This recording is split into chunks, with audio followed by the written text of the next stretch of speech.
tunnelirakenne, mikä pitää se leväillä, ettei tarvitse puomia. Ja josko mitä kaikkea. Miten siis tuossa kääntää veneen ja toi menee kasaan tuo puomi? Eikö se ole helposti tai toi purje?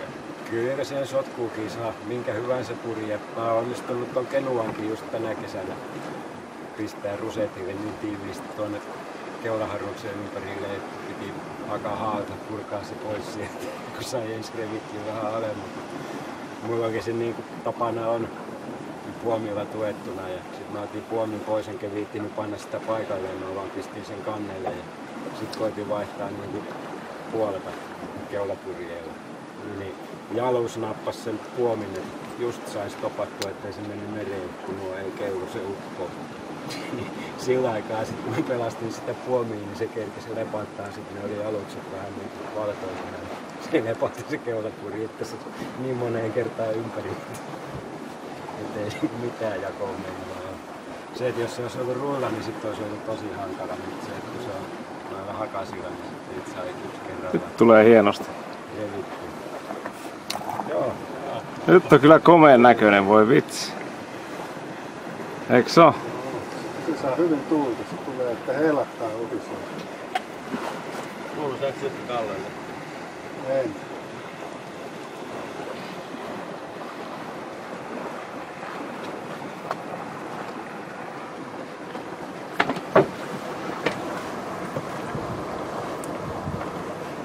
Kohta saa se törmäyskin vielä kuvata. Voi lähettää sen vakuutusyhtiöön. Kortti täynnä. Ai, kamerasta.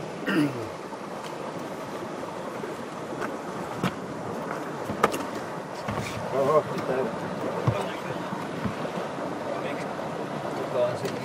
Hyvin kohisee kokka siellä.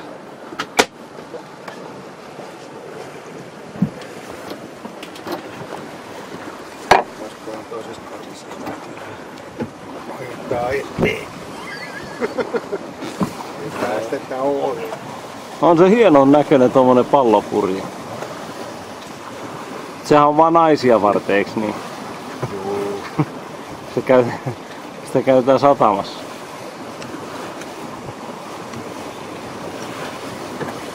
Kato kun taipuu.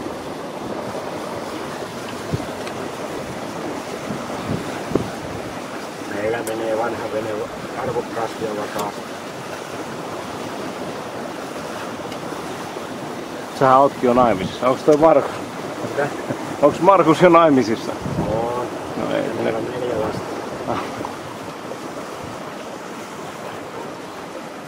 Yksi poika ja 3 tytärtä.